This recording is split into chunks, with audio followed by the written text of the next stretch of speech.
कैसे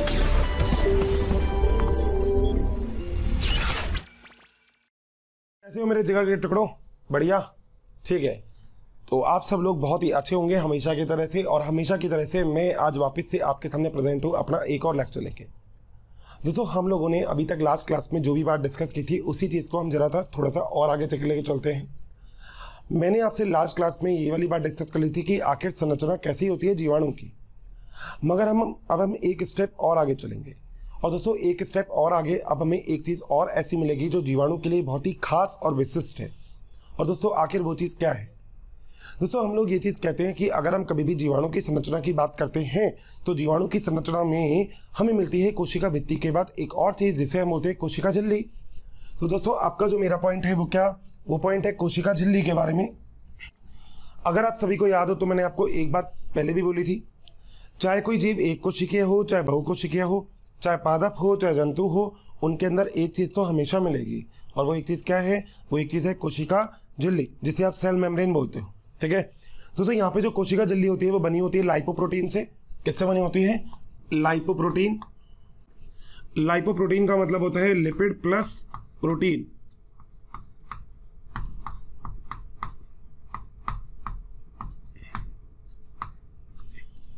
बात सही है?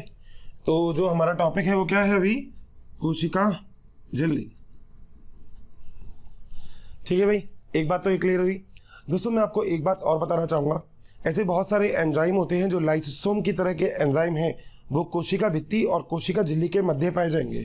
ठीक है, तो अनेक प्रकार के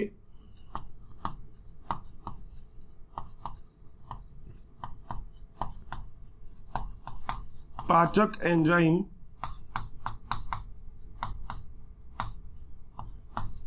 कोशिका भित्ति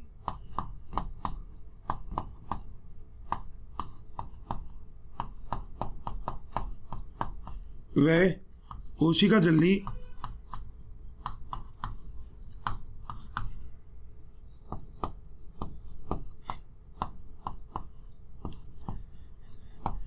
के मध्य उपस्थित होते हैं।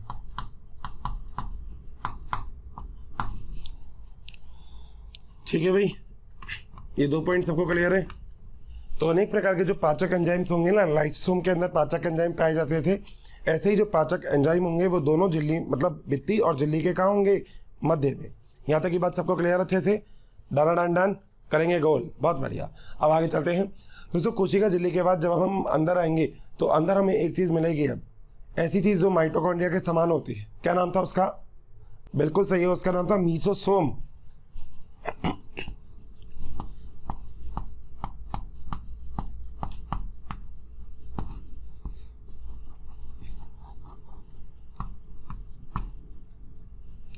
दोस्तों, देखा जाए तो आपको अगर मैं ये पूछूं कि मीसोसोम क्या होता है तो आप क्या बोलेंगे? बिल्कुल सही है दोस्तों, मीसोसोम माइटोकॉन्ड्रिया की भांति कार्य करता है प्रोकैरियोट कोशिका में। क्योंकि प्रोकैरियोट कोशिका में केंद्रक सुविकसित नहीं होता, इसलिए वहाँ पे जो कोशिका झिल्ली होती है उसके अंतर्वलन से एक संरचना बनती है, जैसे हम क्या बोलते हैं? मीसोसोम। तो पहला पॉइंट, कोशिका झिल्ली के अंतर्वलन से इसका क्या होता है? निर्माण। और ये किसकी भांति कार्य करती है? माइटोकॉन्ड्रिया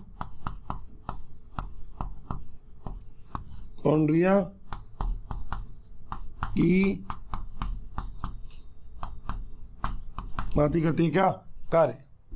यहां तक किसी को कोई भी दिक्कत है? 100% नहीं है ना? ठीक है दोस्तों, मीसोसोम ना आपको दो प्रकार का मिल सकता है। या तो मीसोसोम आपको मिलेगा किनारे पर, या मीसोसोम आपको मिलेगा बिल्कुल बीचों बीच। ध्यान दीजिएगा अब मेरी बात, मीसोसोम आपको मिल सकता है किनारे पर या मीसोसोम मिल सकता है बीच में। ठीक है, मध्य में, सेंटर में। तो या तो बीच में मिल सकता है या किनारे पे मिल सकता है, उसके लिए भी देख लेते हैं दोस्तों। अगर मीसोसोम जो मीसोसोम है ये आपको कहाँ का मिल सकता है? पहली चीज, या तो ये मिल सकता है किनारे पर,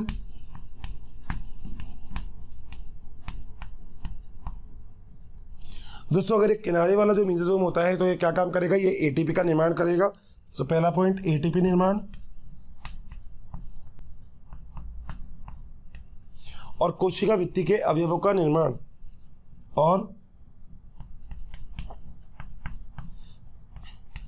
कोशिका भित्ति के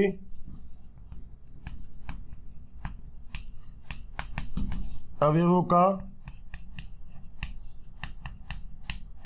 निर्माण। बस सही है। अगर ये किनारे पर होगा तो दोस्तों, अगर ये बीच में होगा तो क्या काम करेगा? अगर ये बीच में होगा तो डीएनए का प्रतिकृतिन करने में आवश्यक भूमिका निभाएगा। और दूसरी चीज कि जीवाणु कोशिका के विभाजन करने में ये इंपॉर्टेंट रोल प्ले करेगा। यानी कि अगर आपके पास जो मीसोसोम है वो कहां पाया जाएगा? मध्य में। तो ऐसी स्थिति में दो कार्य करेगा। क्या क्या? पहला, डीएनए प्रतिकृतियन, डीएनए की कॉपी बनाएगा ये,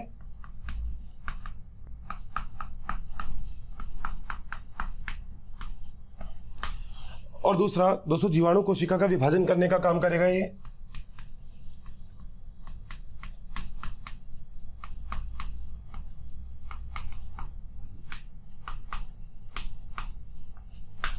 यानी कि दोनों काम कौन करता है? मीसोसोम। इतनी बात याद रहेगी ना भाई। टिपिकल चीज मैं कुछ भी नहीं बता रहा, बहुत ही आसान चीज है, तो आपको ये आसान चीजें याद रखनी है। ठीक है, आगे चलते हैं दोस्तों। आगे क्या होता है? आगे एक चीज मैंने आपको बताई थी कि इसके अंदर दो आनुवांशिक पदार्थ होते हैं।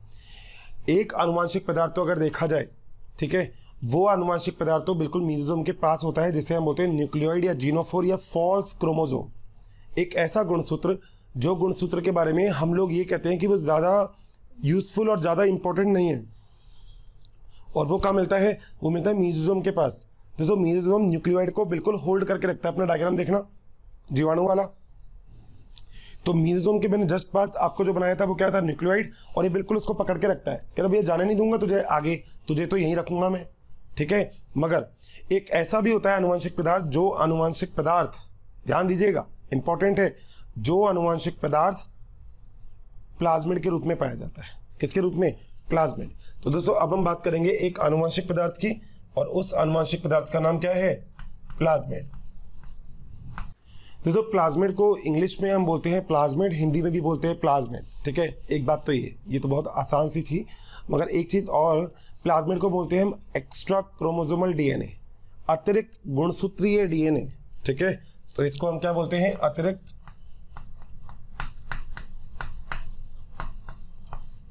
गुणसूत्रीय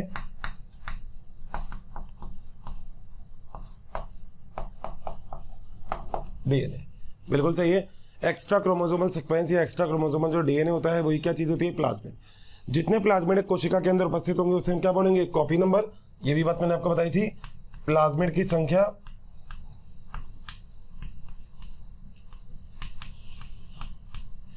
इसको आप क्या बोलते हो? Copy number. याद रहेगी, एक प्लाज्मिड मतलब एक कोशिका में अगर 10 प्लाज्मिड है तो कॉपी नंबर 10 हो गया, ऐसी बात है। ठीक है, अगली चीज दोस्तों, प्लाज्मिड कितने प्रकार के होते हैं?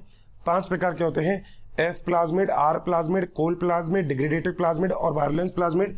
तो अगली चीज है प्लाज्मिड के प्रकार।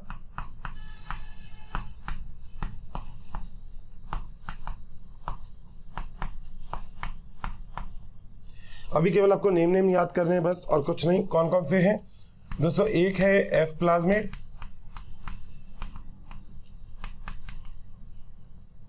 एफ। ठीक है, मैं इसको अलग कलर से लिख दूंगा, चलो। एक है एफ प्लाज्मिड। ठीक है, ये हो गया सेकेंड, थर्ड, फोर्थ और फिफ्थ। ठीक है, लास्ट में सबके एक चीज सेम आएगी, प्लाज्मिड, प्लाज्मिड, प्लाज्मिड और प्लाज्मिड। यहाँ पे दूसरा है आर प्लाज्मिड, एक है कोल प्लाज्मिड, एक है डिग्रेडेटिव प्लाज्मिड और एक है वायरुलेंस प्लाज्मिड, प्रतिरोधी प्लाज्मिड। पूरे नाम लिख रहा हूं मैं एक बार इसके, प्लीज एज इट इज इनके नेम को रिमेंबर रखिएगा। इसे हम बोलते हैं फर्टिलिटी प्लाज्मिड, इसे हम बोलते हैं प्रतिरोधकता प्लाज्मिड, प्रतिरोधी। ठीक है, ये जनन करने में सक्षम होगा। इसे हम बोलते हैं कॉलिसीन प्लाज्मिड, इसे हम बोलते हैं डिग्रेडेटिव मतलब अपघटन वाले प्लाज्मिड, इंग्लिश में बोलते हैं डिग्रेडेटिव। और लास्ट वाले को हम बोलते हैं वायरुलेंस प्लाज्मिड। क्या? वायरुलेंस मतलब विषाणु की तरह कार्य करते हैं, इसे हम बोलते हैं वायरुलेंस प्लाज्मिड। दोस्तों ये प्रकार है आपके किस चीज के, प्लाज्मिड के। तो आपने प्लाज्मिड के ये 5 प्रकार कर लिए। देखो मैं डिटेल की बात अभी नहीं करूंगा इसकी, क्योंकि इसकी डिटेल आ जाएगी आपके क्लास 12th के एक चैप्टर में जिसका नाम है जैव प्रौद्योगिकी। तो जैव प्रौद्योगिकी में हम प्लाज्मिड का उपयोग देखेंगे कि आखिर ये प्लाज्मिड कैसे उपयोगी होता है आजकल के विज्ञान के क्षेत्र में। ठीक है, ये विज्ञान के क्षेत्र में बड़ा उपयोगी है भाई, ये वाली चीज आपको याद भी रखनी है। टनाटन, दिमाग की बत्ती बत्ती सब कुछ बढ़िया, फर्स्ट क्लास, गॉट दिस। यहां तक नोट करिएगा, फिर चलेंगे हम जरा सा आगे। ओके दोस्तों, तो चलें आगे। दोस्तों आगे की बात यह है कि यहाँ पे अगर हम जीवाणु की बात करें तो जीवाणु के अंदर जो पोषण होता है वो कितने प्रकार का हो सकता है। इसका मतलब अगर हम पोषण के आधार पर जीवाणु को बात करें तो दोस्तों वो 2 प्रकार के हो सकते हैं, या तो वो होगा स्वपोषी या होगा परपोषी। दोस्तों आप दोनों का मतलब जानते हो। स्वपोषी का मतलब होता है जो अपने खाने का निर्माण खुद ही करता है, स्वपोषित, बिल्कुल सही है, इसे हम बोलते हैं ऑटोट्रॉफिक। और एक होता है परपोषी, जो खाना खुद नहीं बनाता, किसी दूसरे के ऊपर क्या रहेगा, निर्भर। तो दोस्तों अब हम यहाँ पे बात करेंगे जिस चीज के बारे में, उसका नाम है पोषण। पोषण को बोला जाता है क्या, न्यूट्रिशन।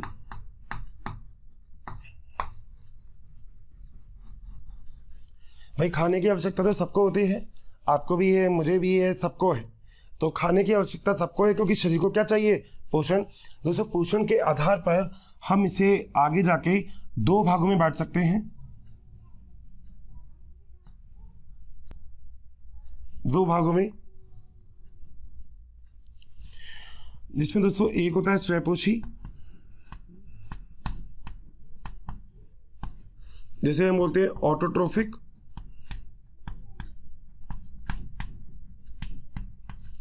और दोस्तों दूसरा क्या होगा, परपोषी, इसे हम बोलते हैं हेट्रोट्रॉफिक।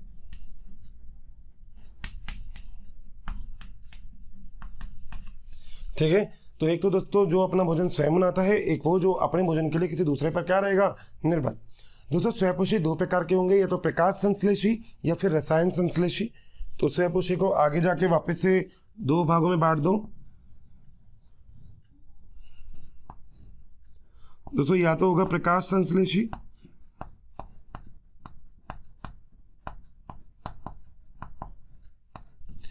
इसका उदाहरण याद रखिएगा, गंधक बैक्टीरिया। थैंक यू स्टूडेंट, हमें इतना प्यार देने के लिए। डेली काफ़ी संख्या में स्टूडेंट हमारी वीडियोस को देख रहे हैं और उसका लाभ उठा रहे हैं। बच्चों आप सभी से मेरी ये रिक्वेस्ट है कि प्लीज़ नीचे दिए गए डिस्क्रिप्शन में दिए गए लिंक को प्रेस करिए और अपना एनरोलमेंट कराइए। बच्चों इसके साथ ही जिन बच्चों को यहाँ पर डाउट सेशन की भी ज़रूरत है, साथ ही मटेरियल्स की भी ज़रूरत है, वो सभी हमारे प्रीमियम कोर्सेज को भी रजिस्ट्रेशन करवा सकते हैं।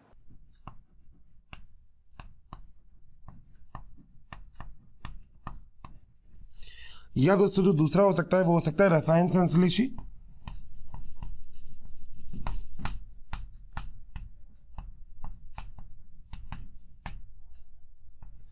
उदाहरण याद रखिएगा, थायोबैसिलस।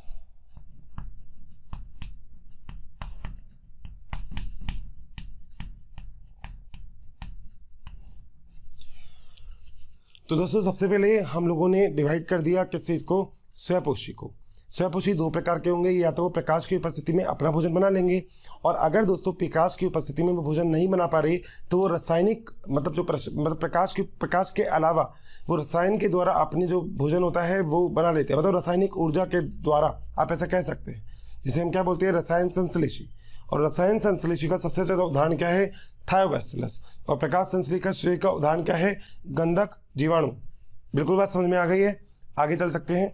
ठीक है दोस्तों, अगली बात है परपोषी की। परपोषी का मतलब जो खुद अपना भोजन नहीं बनाए। हम यहाँ पे जो परपोषी होगा उसको हम 3 भागों में बांट देंगे। परपोषी को कितने भागों में, 3। ये पहला भाग, ये दूसरा भाग और ये तीसरा भाग। दोस्तों 3 भाग कौन कौन से होंगे, पहला जो भाग होता है ना, उस पहले भाग का नाम क्या होता है, वो पहला भाग है जिसे हम बोलेंगे परजीवी।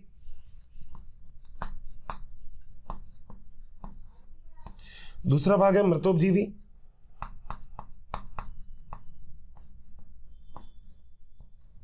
और तीसरा होता है सहजीवी।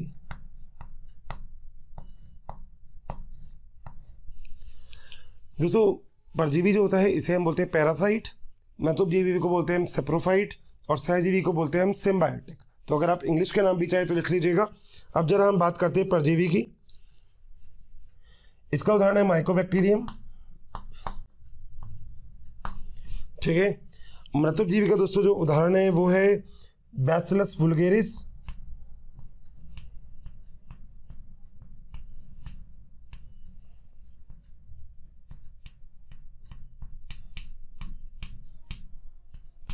और जो सहजीवी का उदाहरण है वो क्या है, बिल्कुल सही, सहजीवी का उदाहरण आपने पढ़ा हुआ है राइजोबियम। दोस्तों राइजोबियम वही जो नाइट्रोजन का स्थिरीकरण करने का कार्य करता है, वही राइजोबियम, ठीक है। वातावरण के द्वारा जो नाइट्रोजन का स्थिरीकरण करता है उसे हम क्या बोलते हैं, राइजोबियम। ये लैग्यूमिनेसी जो पादप होते हैं, मटर के जो पादप होते हैं, उनके साथ सहजीविता का संबंध बना के रहता है, जिसे हम क्या बोलते हैं, राइजोबियम। तो राइजोबियम एक सहजीविता का संबंध बनाता है, किसके साथ, बिल्कुल सही, वो बनाता है जिस चीज़ के साथ, उसे हम बोलते हैं पादप की जड़। और पादप कौन से पादप होते हैं दोस्तों, वो बिल्कुल सही है दोस्तों, वो पादप होते हैं लैग्यूमिनेसी कुल के पादप, यानी कि ऐसे पादप जो मटर और दालें वगैरह होती है ना, इन कुल के पादपों में। बात सही है, कोई दिक्कत। दोस्तों इसी चीज़ को हम बोलते हैं नाइट्रोजन चक्र या नाइट्रोजन स्थिरीकरण। मैं जरा थोड़ी सी चीज़ आपको नाइट्रोजन स्थिरीकरण की यहाँ पे समझा देता हूँ। दोस्तों वातावरण की जो नाइट्रोजन होती है वो एक अक्रिय गैस है। 78% होने के बाद भी आप लोग और मैं उसे सीधा नहीं ले सकते, तो उसको किसी ना किसी बीच के तत्व के द्वारा ही, यानी कि बीच में किसी बंधे के द्वारा, या आप कह सकते हैं बीच में किसी एलिमेंट के द्वारा ही स्थानांतरित किया जाता है, ठीक है। तो उसके अंदर सबसे अच्छा उदाहरण जो है वो किसका है, राइजोबियम का। सो एक बात आप लोग क्लियर रखना राइजोबियम के बारे में कि राइजोबियम लैग्यूमिनेसी कुल के पादपों के साथ एक सहजीविता का संबंध बनाता है, जिस संबंध के द्वारा वो नाइट्रोजन का आसानी से क्या कर सकता है, स्थिरीकरण। गॉट दिस, मेरी बात अच्छे से क्लियर है सबको, आगे चल सकते हैं। चलिए भैया अब आगे चलने का टाइम आ गया। अब अगली चीज दोस्तों वो होती है श्वसन। भाई पोषण, पोषण के साथ साथ क्या चीज हो जाएगी अगली, श्वसन। दोस्तों देखो दो चीजें हैं और दोनों चीजें आप लोगों को याद रखनी है। क्या चीज रखनी है, पहली बात तो जो श्वसन होता है वो क्या होता है दोस्तों, श्वसन इसको हम बोलते हैं रेस्पिरेशन। दो चीज होती है दोस्तों, एक तो होता है केवल सांस लेना, सांस लेना, एक चीज हो गई सांस लिया, अंदर जो आपके अंदर ग्लूकोज था वो टूटा, और टूटने के बाद बाहर अब आपने कर दिया ये। तो दोस्तों श्वसन जो होता है ये एक भौतिक रासायनिक अभिक्रिया है। इसके अंदर आप गैसों का आदान प्रदान भी करते हो, और साथ साथ अंदर जो अवयव होते हैं जिसको तोड़ के आपको ऊर्जा की प्राप्ति करनी है उसको तोड़ते भी हो। तो अगर आपने गैसों का आदान प्रदान भी किया और ऊर्जा को प्राप्त भी किया तो इसे तो हम बोलेंगे श्वसन। और अगर आप केवल और केवल गैसों के आदान प्रदान की बात कर रहे हो तो आप उसे बोलते हो ब्रीथिंग, मतलब सांस लेना।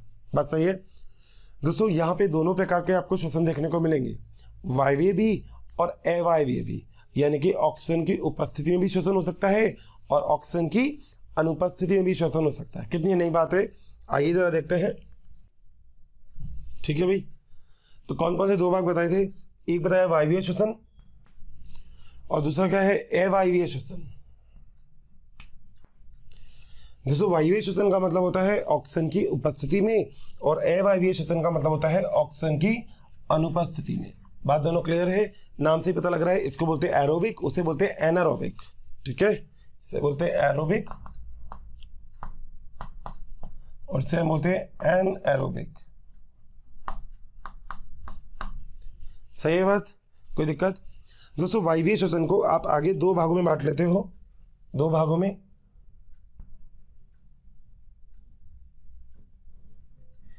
एक तो होता है अविकल्पी,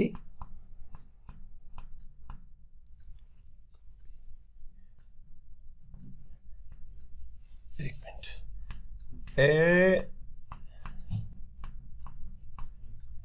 अविकल्पी, सही है ना। एक तो होता है अविकल्पी वायवीय और एक होता है विकल्पी अवायवीय।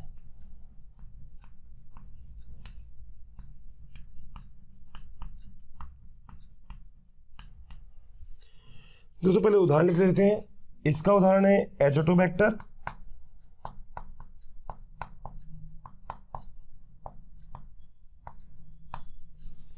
और इसका उदाहरण है एसिडोबैक्टर एसिडी।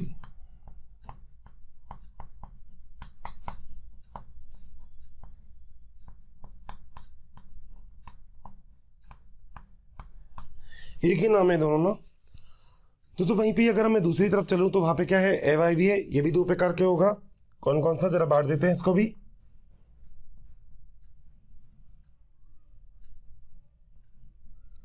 दोस्तों एक तो होगा अविकल्पी AYV है और एक होगा विकल्पी YV है।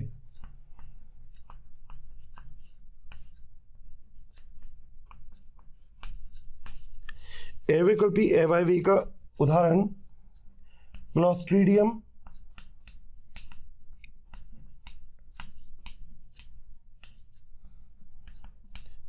बोटुलिनम वैज्ञानिक नाम है, और वहीं पे इसका उदाहरण है क्लोरोबियम।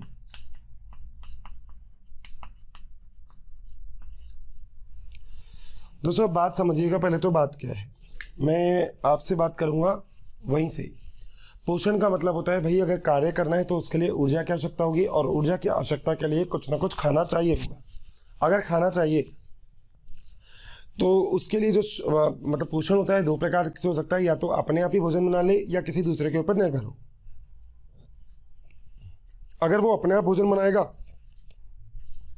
तो दो प्रकार का हो सकता है, या तो प्रकाश संश्लेषी या फिर रसायन संश्लेषी।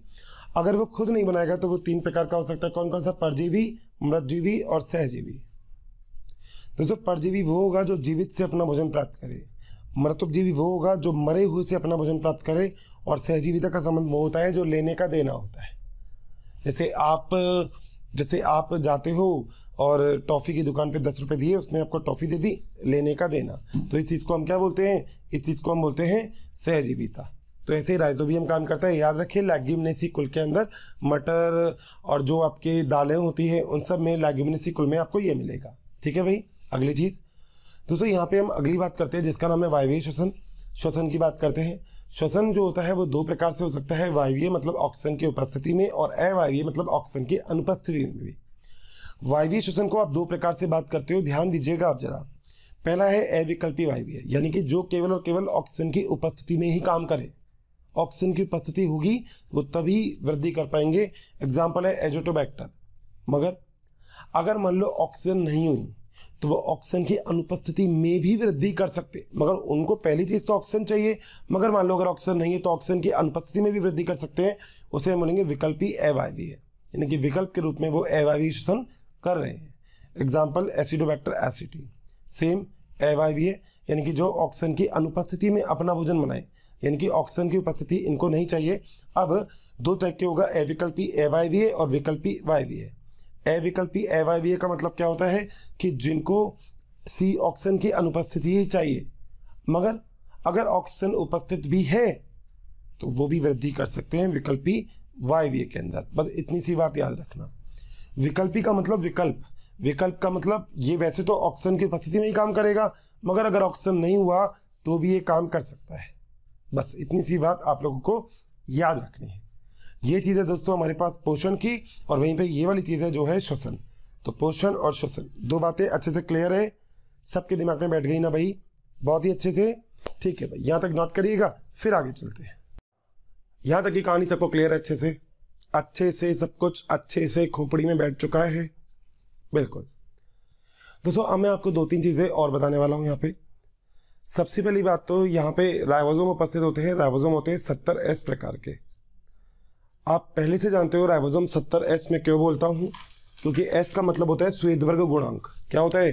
श्वेतवर्ग गुणांक।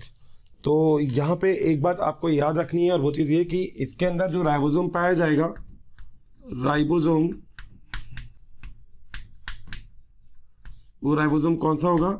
70S प्रकार का। दोस्तों 70S प्रकार का जो राइबोसोम होगा इसकी दो इकाई होगी, एक होगी 50S, एक होगी 30S। तो 70S को आप दो इकाई में बांटते हो, 50S प्लस 30S। बात सही है दोस्तों। यहाँ पे एक पॉलीराइबोसोम नाम से एक संरचना और मिलती है, जिसके अंदर बहुत सारे राइबोसोम एक mRNA मतलब मैसेंजर RNA मतलब संदेशवाहक RNA के ऊपर स्थित हो जाते हैं। इसका मतलब यहीं पे ही एक संरचना ऐसे मिलेगी कि जो आपका mRNA होगा, mRNA, ठीक है, इसे हम बोलते हैं संदेश वाहक आरएनए।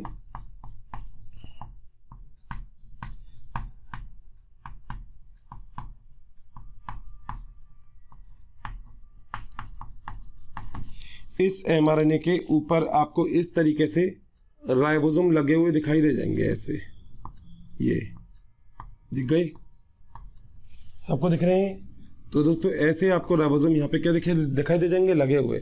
और इसलिए हम इस संरचना को क्या बोलते हैं, पॉलीराइबोसोम्स या पॉलीसोम्स। तो इसको बोला जाता है पॉलीराइबोसोम।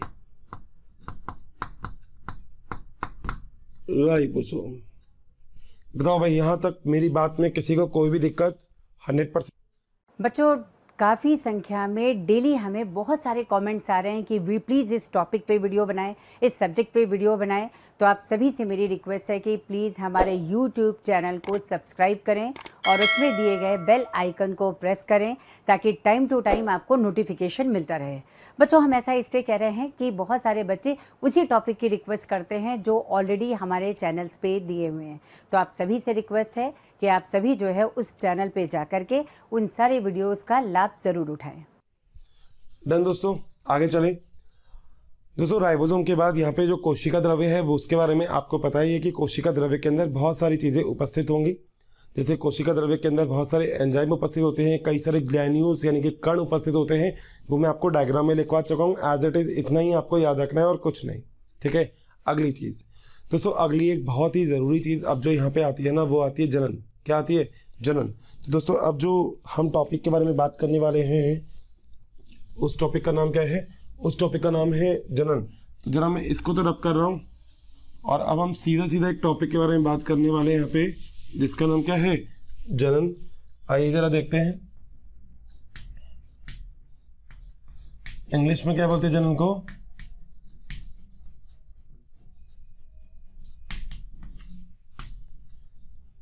क्या बोलते हैं भैया? रिप्रोडक्शन। यानी कि किसी चीज़ का जब अगेन यानी कि दोबारा निर्माण होता है तो इसे हम बोलते हैं रिप्रोडक्शन या फिर जनन। दोस्तों जनन एक ऐसी अभिक्रिया है जो हर किसी जीव के अंदर पाई जाएगी। चाहे वो जीव एक कोशिकीय हो चाहे बहुकोशिकीय हो, वो जीव अपनी मृत्यु से पहले एक काम जरूर करता है, अपनी संतति को आगे बढ़ाता है और इस अभिक्रिया को हम बोलते हैं जनन। बात सही है? सबको क्लियर है ये वाली बात? ठीक है दोस्तों, अगर मैं आपसे जनन अभिक्रिया की बात करता हूं तो मैं आपसे एक बात कहता हूं कि जनन अभिक्रिया यहाँ पर 3 प्रकार की हो सकती है। 3 तरीके के जनन हो सकते हैं। एक जनन होगा जिसे हम बोलते हैं कायिक जनन, एक जनन होगा जिसे हम बोलते हैं अलैंगिक जनन, और दोस्तों जो तीसरे प्रकार का जनन है वो पुनर्युग्मनज मतलब पुनर्योजन जनन है। रिकॉम्बिनेशन होता है, वहाँ पे कुछ नई चीज का निर्माण आप कर सकते हो। तो ये 3 प्रकार के हम जनन की बात करेंगे। दोस्तों जनन को रिप्रोडक्शन इसलिए बोलते हैं, जैसे आपका अगर मोबाइल कभी टूट गया तो आप जब उसको सही करवाने जाते हो तब आप क्या बोलते हो? मैं रिपेयर करवाने जा रहा हूँ। रिपेयर का मतलब उस चीज़ को सुधारना। तो दोस्तों यही चीज़ होती है, जब चीज़ों को सुधारा जाता है तो आप बोलते हैं कि यार मैं तो रिपेयर करवाने जा रहा हूँ उसको। तो यही चीज़ होती है रिपेयर है। बिल्कुल सही है। चलें अब आगे। ठीक है दोस्तों, अगली जो बात हमारे सामने आती है वो आती है जनन के प्रकार। तो पहला जो जनन का प्रकार है उसको आपको करना है कायिक जनन। दोस्तों मैं आपको बहुत ही शॉर्ट एंड स्वीट में समझाऊंगा ये सब कुछ, ठीक है। अदरवाइज जनन तो बहुत बड़ा टॉपिक है इसके अंदर, मगर हम लोग बहुत ही शॉर्ट एंड स्वीट में समझेंगे कि आखिर जनन किस तरीके से होता है, ठीक है। क्योंकि इनमें जनन का एक प्रकार जो है वो तो आपके कोशिका विभाजन वाले चैप्टर में भी आता है, ठीक है। सूत्री प्रकार का विभाजन जब आप पढ़ते हो ना वहाँ पर। तो दोस्तों जनन में पहला जो कायिक जनन होता है उसमें पहला जो जनन है ए, उसे हम बोलते हैं मुकुलन। क्या बोलते हैं? मुकुलन। इंग्लिश में क्या बोलते हैं? बडिंग। आपने देखा है मुकुलन वर्ड तो आपने पहले सुना हुआ है। ये वही वर्ड है जो आपको मिलता है हाइड्रा में। हाइड्रा में मुकुल का निर्माण होता है, बडिंग।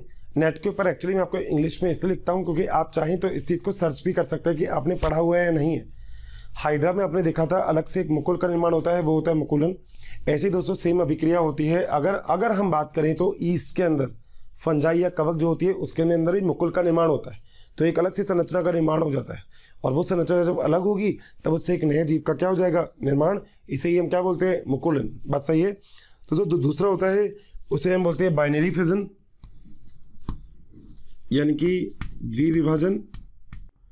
इसे हम बोलते हैं बाइनरी फिजन।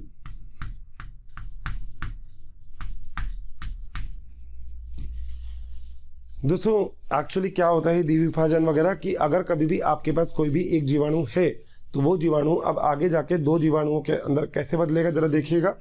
मान लीजिए मैंने आज आपको यहाँ पे आपके सामने एक जीवाणु ऐसे बनाया। दोस्तों अगर मान लीजिएगा इस जीवाणु से एक नया जीवाणु का निर्माण होना है, ठीक है, तो होगा कैसे वो जरा वो वाली चीज़ देखते हैं। तो जीवाणु के पास एक चीज़ उपस्थित होती है जिसे हम बोलते हैं प्लाज्मिड। बात सही है, बना दिया मैंने प्लाज्मिड। अब क्या होगा, ये प्लाज्मिड अपनी कॉपी बना लेगा, यानी कि दो प्लाज्मिड हो जाएंगे। सपोज करिए जो अगला वाला डायग्राम है ना वो कुछ ऐसे आ गया ये, और इसके अंदर कितने प्लाज्मिड हो गए, दो। अब आगे जाके जो कोशिका द्रव्य है उसका क्या हो जाएगा, विभाजन। इसका मतलब यहाँ पर जो आगे संरचना आएगी वो कुछ ऐसे आएगी। बताइए बात क्लियर। इसका मतलब जो पहली चीज़ है वहाँ पे तो आप लिख सकते हैं कि आनुवांशिक पदार्थ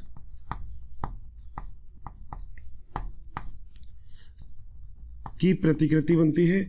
प्रतिकृति का मतलब होता है कॉपी, और यहां पर आप लिख सकते हैं कि कोशिका द्रव्य का विभाजन होता है। कोशिका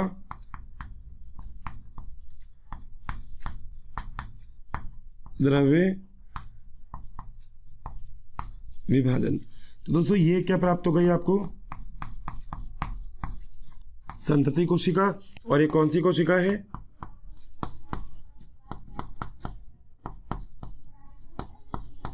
मात्र कोशिका।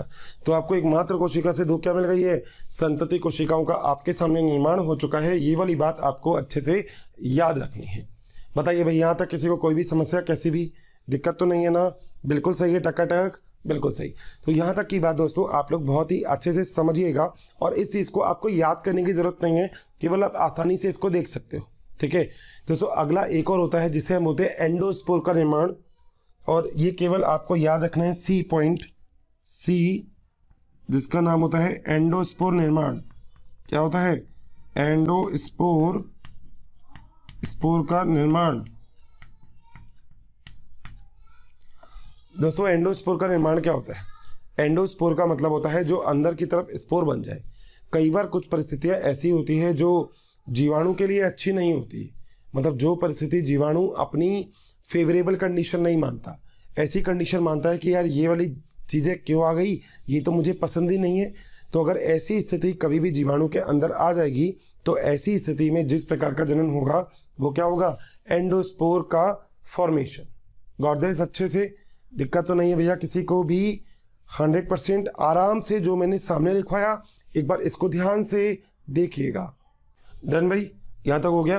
दोस्तों मैं एक बात आपको और यहाँ पे बता देता हूँ, और वो एक चीज़ ये है कि कई सारी बुक्स में कुछ ऐसा भी लिखा गया है कि जिस तीसरे भाग को एंडोस्पोर को अलैंगिक जनन के अंदर लिखा गया है। तो आप अगर ज़्यादा कंफ्यूज नहीं हो तो इस चीज़ को आप यहाँ पे मेंशन कर सकते हैं। कौन सा जनन, अलैंगिक जनन।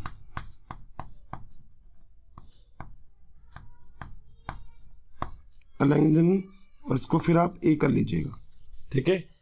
अगला जो जनन आता है वो क्या आता है दोस्तों, आनुवांशिक पुनर्योजन, ठीक है। तो अगला जो हमारा आता है कायिक जनन के बाद हमने दूसरा पढ़ लिया जिसका नाम क्या था, अलैंगिक जनन। और अलैंगिक जनन के बाद अब हम जो तीसरा पढ़ेंगे, थर्ड, उसका नाम क्या है दोस्तों, उसका नाम है आनुवांशिक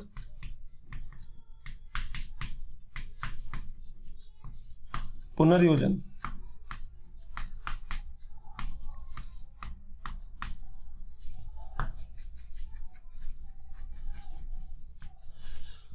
दोस्तों आनुवांशिक पुनर्योजन का मतलब क्या होता है, आनुवांशिक पुनर्योजन का मतलब होता है कि आपको कुछ अलग ही प्रोसेस को यूज में लेना है। यानी कि अब दो आनुवांशिक पदार्थ या दो जीवों की बात आएगी, ठीक है। पहली जो चीज़ आती है ना दोस्तों इसमें, उसका नाम है रूपांतरण। जो फर्स्ट प्रोसेस है पहला, उसे हम क्या बोलते हैं, ए, हम बोलते हैं रूपांतरण। दोस्तों इस अभिक्रिया को इंग्लिश में बोला जाता है ट्रांसफॉर्मेशन।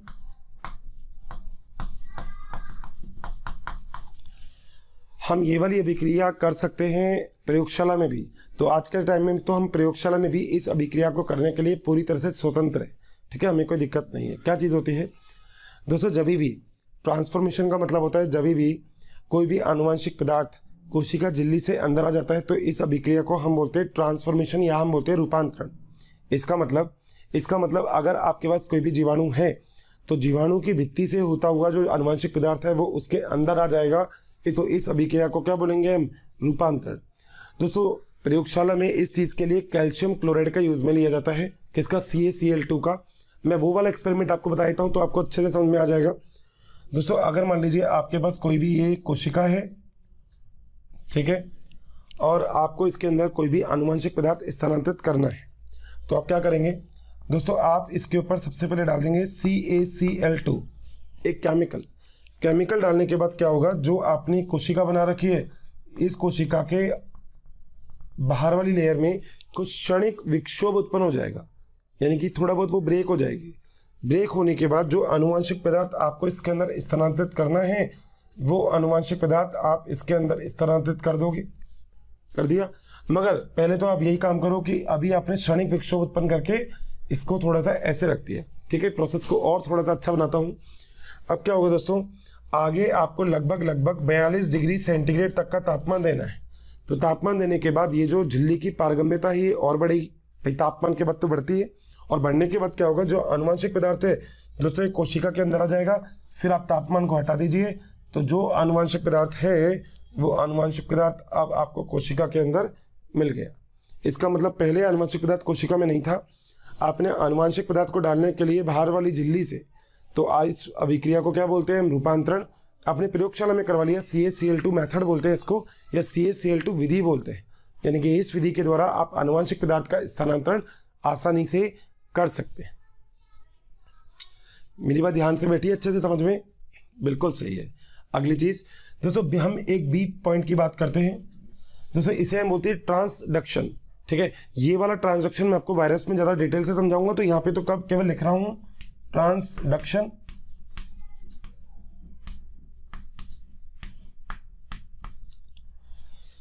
इसका मतलब दोस्तों वायरस का मतलब ऐसा वायरस जो जीवाणु को संक्रमित करता हो उसे हम बोलते हैं जीवाणुभोजी। तो जीवाणुभोजी मतलब क्या लिख सकते हो? वायरस द्वारा आनुवंशिक पदार्थ का स्थानांतरण। तो वायरस के द्वारा आनुवंशिक पदार्थ का क्या हो रहा है यहाँ पे? स्थानांतरण। और इस अभिक्रिया को हम क्या बोलते हैं? ट्रांसडक्शन। बात सही है? सबको क्लियर रहेगी ये वाली चीज? किसी को दिक्कत तो नहीं है? ये अभी बस इतना याद रखो, वायरस आने वाला है इसी चैप्टर में, तो वहाँ पे बहुत ही डिटेल से बता दूंगा, बिल्कुल बेफिक्र रहिए। और वो जो चीज़ मैं डिटेल से बताऊंगा ना वो क्लास 12 का जो वंशानुगति के आणविक आधार वाला चैप्टर है उसके अंदर आया हुआ है, ठीक है। तो ये दो चीज़ें आपको याद रखनी है। अगली चीज़ दोस्तों, जो लास्ट चीज़ होती है ना, उस लास्ट चीज़ को हम बोलते हैं संयुग्मन, मतलब कॉन्जुगेशन, ठीक है। तो जो लास्ट और सी पॉइंट है इसका, सी वो है संयुग्मन, इसे हम बोलते हैं कॉन्जुगेशन।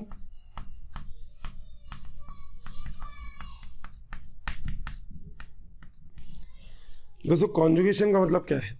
संयुग्मन का मतलब होता है किसी दो चीज़ों का जुड़ जाना, उसे हम क्या बोलेंगे? संयुग्मन। अब आप कहोगे सर आखिर ये संयुग्मन होता कैसे है? दोस्तों संयुग्मन का मतलब ये होता है कि अगर आपको हमारे वीडियोस पसंद आए हैं तो इसे लाइक शेयर करना ना भूलें, ताकि ये वीडियो सभी ज़रूरतमंद बच्चों तक पहुंच सके। बच्चों, आपके इतने अपार स्नेह के कारण हमारी पूरी मोशन टीम इतनी ज़्यादा मोटिवेटेड है और बेस्ट कंटेंट आपको उपलब्ध कराने के लिए हम सभी तत्पर हैं। मान लीजिए आपके पास एक कोशिका है और इस कोशिका के अंदर इसका आनुवंशिक पदार्थ उपस्थित है, मतलब प्लाज्मिड। मैंने आपसे शुरू से एक बात बोली है कि प्लाज्मिड जितना इंपॉर्टेंट आपको कोई भी मिलेगा ही नहीं। उसका रीजन है क्योंकि प्लाज्मिड आपको देखो हर जगह पे आप प्लाज्मिड की बात कर रहे हो। देखो प्लाज्मिड सबसे इंपॉर्टेंट यही होता है, जीनोफोर तो कुछ भी नहीं है इसके सामने जो ये है। अब मान लो ये प्लाज्मिड है और अगर इसी प्लाज्मिड को किसी दूसरे जीवाणु को भी स्थानांतरित करना है तो अगली अभिक्रिया क्या होती है? संयुग्मन। दोस्तों इसमें ब्रिज या पुल का निर्माण होता है। किसका निर्माण होता है? ब्रिज या पुल का निर्माण। कैसे होगा दोस्तों? ये जो है ना जिसके अंदर प्लाज्मिड होता है, अब एक बात और बता रहा हूं, मजा आएगा तो बताइएगा मुझे। जिसके अंदर प्लाज्मिड उपस्थित होगा वो जनन में सक्षम होगा, और जिसके अंदर प्लाज्मिड अनुपस्थित होगा वो जनन में असक्षम होगा। बात सही है भाई? प्लाज्मिड का मतलब आनुवंशिक पदार्थ, जिसके पास आनुवंशिक पदार्थ होगा वो जनन कर सकता है, जिसके पास आनुवंशिक पदार्थ नहीं होगा वो जनन नहीं कर सकता। अब जब जिसके पास आनुवंशिक पदार्थ है, ये अपना आनुवंशिक पदार्थ जब दूसरे के अंदर स्थानांतरित करेगा, तो ऐसी स्थिति में अब इसको क्या करना पड़ेगा दोस्तों? करने के लिए क्या काम करना पड़ेगा? ये जो हो जाएगा जिसके पास आनुवंशिक पदार्थ है, इसे हम बोल देते हैं F+, और जो दूसरा होता है वो क्या होता है? F-, यानी कि एक के अंदर तो निषेचन करने की अभिक्रिया है जिसे हमने बोल दिया फर्टिलिटी F प्लाज्मिड, और एक के अंदर नहीं है उसे हमने बोल दिया F-, यानी कि निषेचन करने की अभिक्रिया नहीं। बात सही है? अब दोस्तों ये जो हो गया जिसके पास प्लाज्मिड उपस्थित है, इसे तो हम बोल देते हैं दाता। क्या बोल देते हैं? दाता। और जो दूसरा है इसे हम क्या बोल देते हैं? ग्राही। भाई देगा तो वही जिसके पास है, जिसके पास होगा नहीं वो देगा कैसे? तो पैसा वही देता है, दे सकता है जिसके पास खुद के पास पैसा हो। डीएनए वही दे सकता है जिसके पास खुद के पास डीएनए हो, है इसके पास। अब दोस्तों क्या होता है ये? दोस्तों प्लाज्मिड के बारे में 2-3 चीज़ें बहुत ज़रूरी है, आप लोग याद रखिएगा। पहली बात तो नगन होता है, ठीक है, सर्कुलर होता है मतलब गोल होता है, हिस्टोन प्रोटीन अनुपस्थित होते हैं। 2-3 चीज़ें बहुत ज़रूरी है। और प्लाज्मिड अपना ही खुद की प्रतिकृति कर लेता है, और जिस पद्धति से प्लाज्मिड अपनी कॉपी बनाता है उसे हम बोलते हैं रोलिंग सर्कुलर मॉडल। ये वाली लाइन याद रखिएगा। तो अगर मैं आपसे कभी बोलता हूं, मान लीजिए ये प्लाज्मिड है, ऐसे गोल होता है, इसको देखिएगा बस। अब ये प्लाज्मिड सबसे पहले दूसरे अगर एक को भी प्लाज्मिड देना है तो अपना प्लाज्मिड पूरा स्थानांतरित नहीं करेगा, ये सबसे पहले अपने प्लाज्मिड की बनाएगा कॉपी। बन गई 2 कॉपी।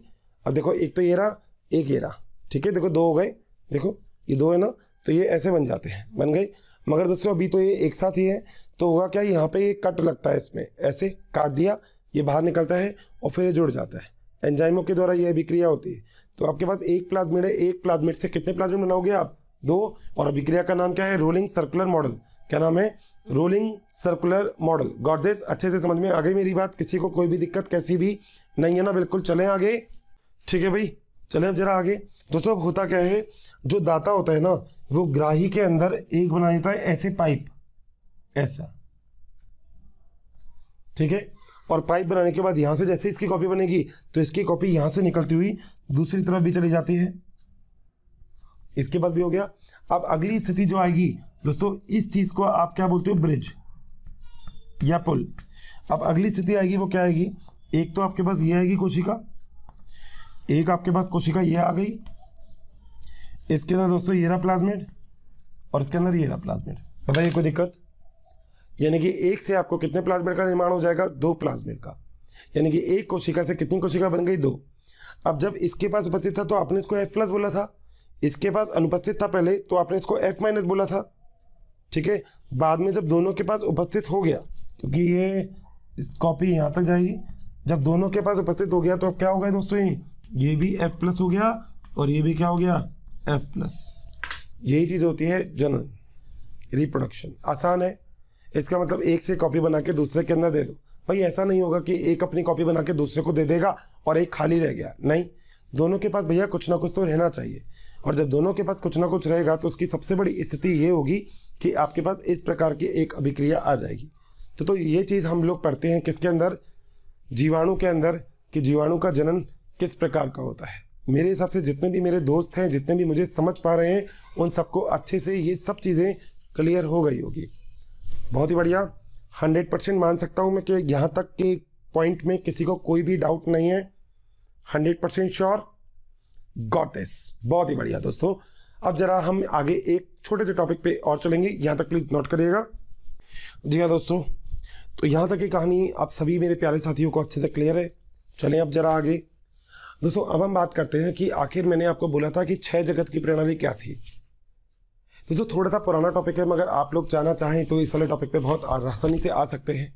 6 जगत की प्रणाली थी जो थी कार्ल वोज ने दी थी। और क्या बोला था कार्ल वोज ने? कार्ल वोज ने ये चीज़ कही थी कि जो 6 जगत की प्रणाली होती है उसके अंदर 5 जगत तो आप लोगों ने जो पढ़ लिए वो तो है ही, मगर यहाँ पे एक जगत और होता है जो बिल्कुल अलग होता है। और दोस्तों उस जगत का नाम क्या है? वो जगत है, अपने मुनिरा को 2 भागों में विभक्त कर दिया था, जिसमें एक का नाम था आर्की बैक्टीरिया, एक का नाम था यू बैक्टीरिया। जो जितने भी नॉर्मल बैक्टीरिया हैं जो आपको सॉइल के अंदर मिलते हैं या फिर जल के अंदर मिलेंगे, मनुष्य में मिलेंगे, ये सारे के सारे बैक्टीरिया तो हैं यू बैक्टीरिया। मगर कुछ ऐसे प्रिमिटिव बैक्टीरिया होते हैं, पुराने बैक्टीरिया, जिसे हम बोलते हैं आर्की बैक्टीरिया। दोस्तों आर्की बैक्टीरिया के केस में बहुत सारी चीज़ें बहुत ज़रूरी है। ये एक तो अविकल्पीय अवायवीय श्वसन करते हैं, अवायवीय श्वसन, ठीक है। अगर देखा जाए तो इनकी कोशिका भित्ति पेप्टिडोग्लाइकेन से नहीं बनी होती, या पॉलीसेकेराइड और कुछ प्रोटीन से मिलकर इनकी कोशिका भित्ति बनी होती है, तो कुछ अलग ही चीज़ हो गई है। दोस्तों सबसे प्राचीनतम बोला जाता है आर्की बैक्टीरिया को। इसका मतलब जो अभी हम लोग चीज़ देख रहे हैं वो चीज़ क्या है दोस्तों? वो चीज़ ये है कि हमारे सामने जो भी हम जीवाणु पढ़ते हैं वो कितने प्रकार के होते हैं। दोस्तों यहाँ पे मैं आपको इसी तरीके से दिखा रहा हूँ कि अगर मैं जीवाणु की बात कर रहा हूँ तो मैंने 6 जगत की प्रणाली के आधार पर इन जीवाणु को 2 भागों में बांट दिया, ठीक है। 6 जगत की प्रणाली के आधार पर, याद रखिएगा कौन सी जगत की प्रणाली के आधार पर? 6 जगत प्रणाली। आप सबको याद होगा 6 जगत प्रणाली क्या है। 6 जगत प्रणाली का मतलब होता है 6 किंगडम क्लासिफिकेशन।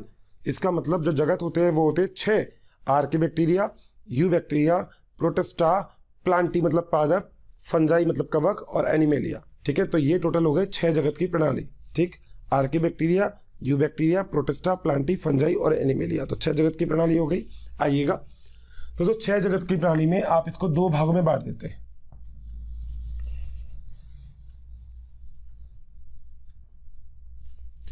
जिसमें एक होता है जिसे आप बोलते हो आर्की बैक्टीरिया,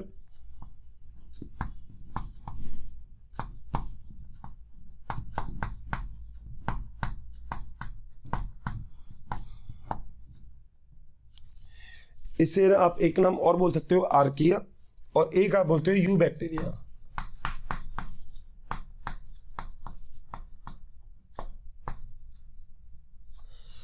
इसे आप बोल सकते हो यूकैरिया।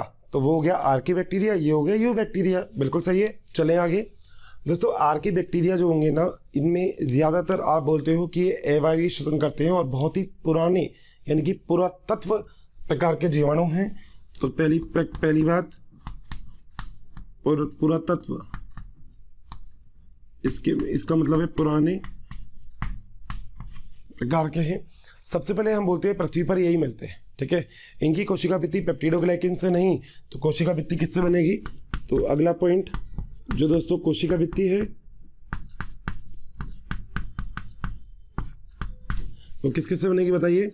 ये बनेगी पॉलीसेकेराइड, मतलब शुगर होती है ये, सेकेराइड का मतलब शुगर होता है, शुगर का मतलब शर्करा, और प्रोटीन से मिलकर बनी होगी, ठीक है। दोस्तों आर्की बैक्टीरिया को आप 3 भागों में विभक्त करते हो। हेलोफाइल्स, कौन सा फाइल्स? हेलोफाइल्स, ठीक है। एक होता है थर्मो एसिडोफाइल्स या थर्मोफाइल्स, और एक होता है एसिडोफाइल्स। 3 भाग हो गए। पहला तो हो गया हेलोफाइल्स। मैं यहाँ पे इसको लिख देता हूँ कुछ इस तरीके से, 3 भाग कर देते हैं, उसका तो कोई भाग है ही नहीं, ठीक है। तो इसका ये एक भाग हो गया, ये दूसरा हो गया, और ये हो गया तीसरा।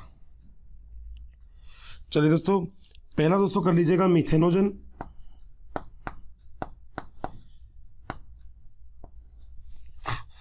एक होता है हेलोफाइल्स,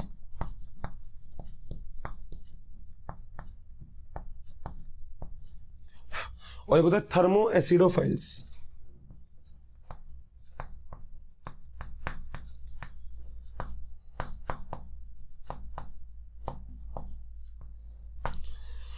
दोस्तों थर्मो एसिडोफाइल्स वो होंगे जो हाई टेम्परेचर पे और पीएच पे रह सकते हैं। इसका मतलब उदाहरणतया हम यहाँ पे बात करते हैं लगभग 100 डिग्री सेंटीग्रेड तापमान पर, और लगभग जो पीएच हो वो 2 तापमान पर ये जीवित रह सकते हैं। और इसका उदाहरण जो हो सकता है वो क्या है? वो है थर्मस या फिर थर्मोप्लाज्म।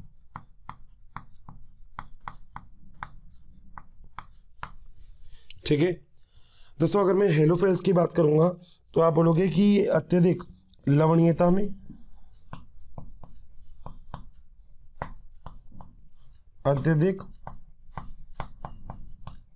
लवणीय माध्यम में आपको ये मिलेंगे,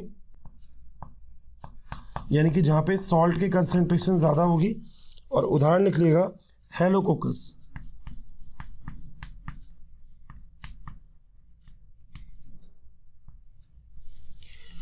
दोस्तों अगली चीज़ है जो हमने बोलते हैं मिथेनोजन, जो मीथेन गैस का प्रोडक्शन करते हैं। आपको पता होगा मीथेन गैस के बारे में, CH4 जिसको आप मीथेन गैस बोलते हो।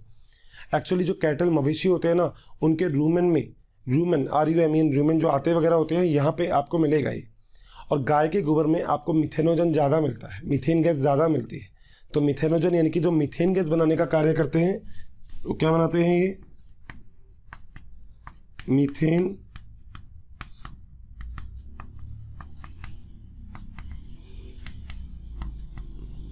बनाने का क्या करेंगे, कार्य। और दोस्तों यहाँ पे अगर मैं इसकी बात करता हूँ, इसके उदाहरण की, तो उदाहरण है मिथेनोबैक्टीरियम। मिथेनोबैक्टीरियम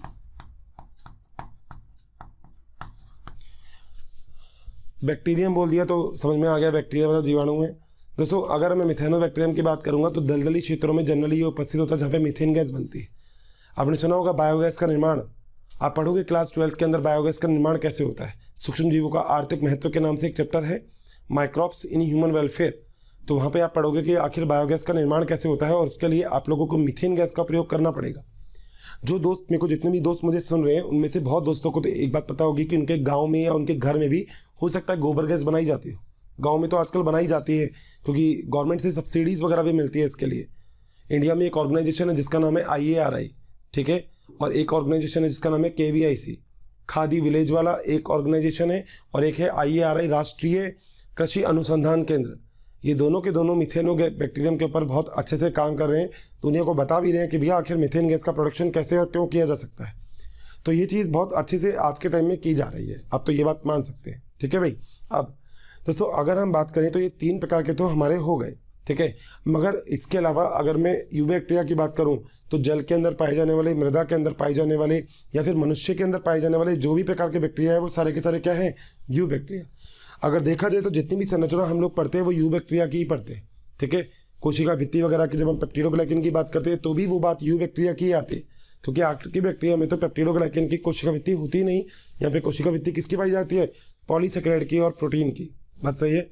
सो इसका मतलब आप एक बात समझ सकते हैं कि अगर आपको कभी भी ये चीज़ देखनी हो कि आखिर किस तरीके से निर्माण हो सकता है किसी भी जीवाणु की कोशिका भित्ति का, या कितने प्रकार के जीवाणु हो सकते हैं, तो ये पूरा का पूरा सिनेरियो उसको लेके लगभग मेरे सारे दोस्त जितने भी मुझे सुन पा रहे हैं वो सब के सब इतनी बात को अच्छे से समझ चुके होंगे, चीज़ें बहुत अच्छे से क्लियर होंगी। ये बात दिमाग में बिल्कुल अच्छे से बैठ गई होगी कि आखिर किस तरीके से हम जीवाणुओं की अलग अलग प्रकार की विवेचनाओं को पूरा करते हैं। बिल्कुल सही है, डन 100% मेरी बात खोपड़ी में बैठी है, कोई दिक्कत तो नहीं है किसी को भी। चलिए बहुत ही बढ़िया दोस्तों, अब हम मिलेंगे अपने अगले लेक्चर में। यहाँ तक प्लीज़ अच्छे से नोट करिएगा, समझिएगा, कोई दिक्कत हो तो आप हमेशा की तरह पूछ सकते हैं। थैंक यू सो मच दोस्तों, मिलते हैं फिर अपने एक अगले लेक्चर में। Till then bye bye, take care. बच्चों अगर आपको मेरी वीडियोस पसंद आई है तो बाकी के कंटेंट के लिए इस नंबर पे कॉल करें 180021217999। Thank you.